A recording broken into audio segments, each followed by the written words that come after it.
All right, good morning. This is the latest update to the backyard renovation. This is the beginning of morning 5, so we're going to be seeing the day 4 changes. Well, first, here we go. We have some changes with the sprinkler system in the backyard. This is a new sprinkler head that has been added to get maximum coverage of the surface area of the lawn back here once the process is complete. So we have water coming through from the fence from the next door neighbor going into this concreted area, which is going to be the base of the retaining wall that's being put in.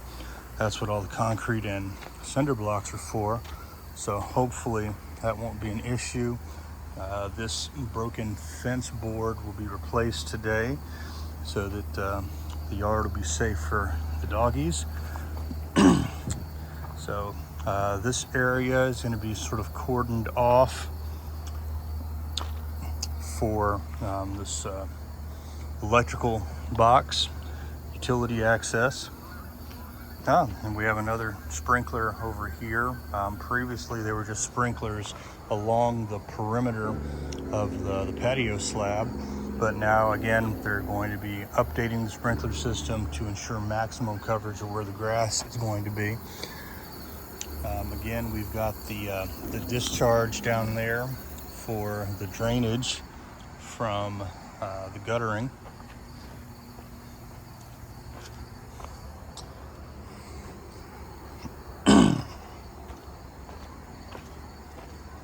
A lot of spider webs out here this morning.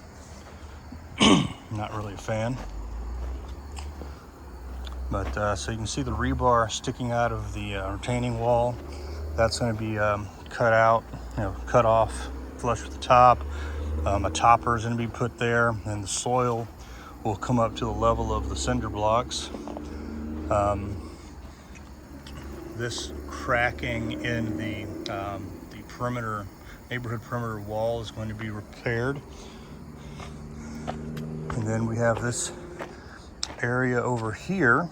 Again, you can see right there is a manhole cover. The manhole that's been in the backyard the whole time that we've been here that we never knew about until earlier this year. And this week is the first time we've actually seen it. So they're going to maintain access to that. And again, this is going to be another area that'll be bricked off. There'll be metal bar fencing around it with a gate that'll swing open so that the utility guys can have access. You can see the concrete in there.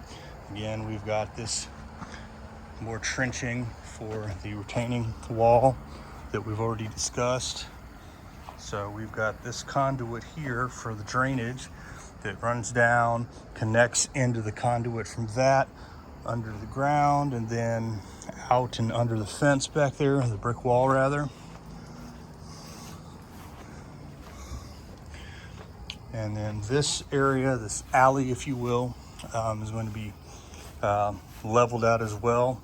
When we first moved in, this part, you can see it's almost flush with this slab that our AC unit is on. When we first moved in, it was much lower, and last year and the year before, I brought in topsoil and raised that up because concerns about over time. I don't want the AC unit and this slab to start leaning and creeping and moving away from the wall of the house. So they're just going to finish that up, and we'll just head back over this way and go back in the house and continue our breakfast preparations and start our day. So it's coming along. Again, as I mentioned before, even right here in this area, it's already started to get leveled out. It's, along the wall in most places, it's at least 2 feet higher than it used to be when they started the project. So we're supposed to get the dirt delivered today. Approximately 16 tons of soil will be dropped off in front of the house, and the guys will be using wheelbarrows to bring it back here and start the leveling, and they have a compactor, so they'll be compacting it down as they go. So that is the day 4 update.